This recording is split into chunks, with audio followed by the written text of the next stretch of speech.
শালাকে দেখবি এক চড় মারবো। যখনই কোনো শুভ কাজে যাবো তখনই পিছন ডেকে দিবে। তোমার তো রোজ রোজই শুভ কাজে যাও তুমি। হ্যাঁ আমি রোজই শুভ কাজে যাই। হ্যাঁ তুমি চলে যাও, ঘরের কাজ আমি সব করি। গরু ছাগল আছে, গরু ছাগলকেও দেখি, বাবুকেও দেখি, ঘরে রান্না বান্না সবই তো আমাকে করতে হয়। তুমি কি করো? আমি অন্য কাউকে না মানে বলছি আমি কাল থেকে দেখবো সব। আজকে আমি একটা শুভ কাজে যাচ্ছি, কাল থেকে আমি সব দেখবো। তুমি খেয়ে দিয়ে শুয়ে পড়বে, আজকে হয়তো রাত হয়ে যাবে। রোজই রোজই তো রাত করে এসো, রোজই তো একটা ফেক পেয়ে যাও। বৌমা, ও বৌমা, বৌমা, কি হলো? ভাই কোথায় গো?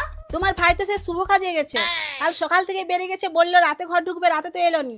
সকাল হয়ে গেল, এখনো অবধি ঘর এসেনি। হারামজাদাটা কি করেছে জানো?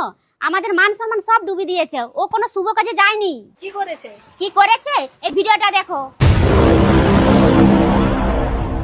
বাড়িতে স্ত্রী সন্তান রয়েছে, তবুও সমান্তরালভাবে প্রতিবেশী এক বিধবার সঙ্গে